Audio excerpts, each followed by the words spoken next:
Recorded Books presents Aviva vs. the Dybbuk by Lowe. Narrated by Leah Horowitz. Before. When I was 9 years old, I slipped out of our little apartment and hid in the woods, just to see if anyone would notice I was gone. Only the Dybbuk saw me leave. I didn't tell my mother, and I didn't leave a note. I still don't really understand why I did it in the first place, except that it was an idea that I wasn't able to shake for a few weeks. At first, it was only a passing thought that I shrugged off. Then, it was suddenly all I could think about.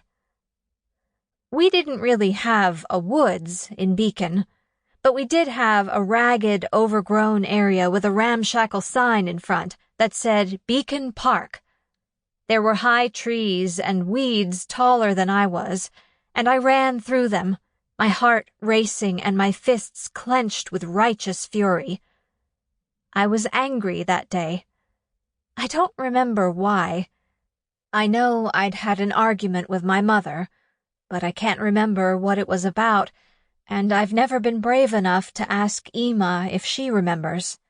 She shuts down if I push too hard, and I hate seeing her eyes close off from me when she goes to her secret place.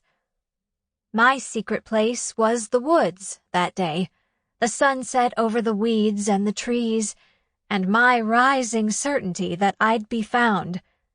Emma was going to be furious, I knew it, and I was ready for a real fight, the kind I had read about in books, the kind I saw my classmates have with their parents.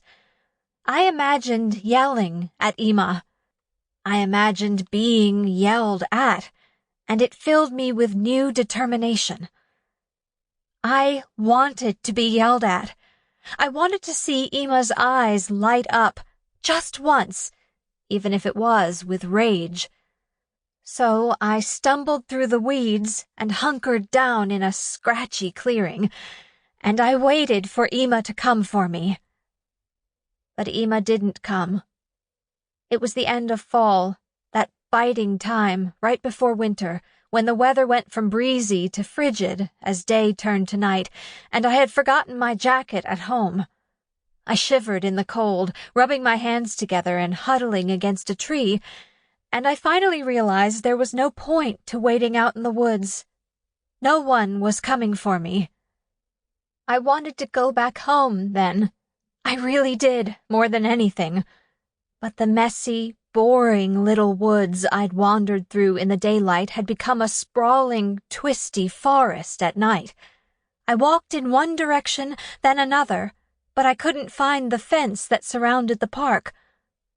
To my eyes, every movement was a wolf or a cougar, or worse, an axe murderer just waiting for little girls to stumble into the woods with him.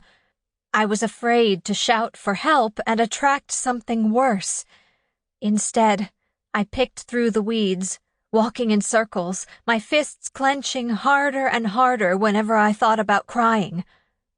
I wasn't going to cry. I was angry, and I was going to stay angry, and when I would finally find my way home, I was going to tell Emma exactly what I thought of her. It was just the two of us in the apartment. How could she not notice I was gone? How could she not come after me? I was a different kind of kid back then. Eventually, though, I saw lights shining through the night and someone calling my name. "Aviva!" came the shout, and I breathed a sigh of relief. "Aviva?" "I'm here," I called back, and I wiped away the tears that had leaked onto my face and ran in the direction of the light. "I'm here." It wasn't Emma who found me. It was Kayla Eisenberger's mother, flashlight in hand and her face wreathed in relief.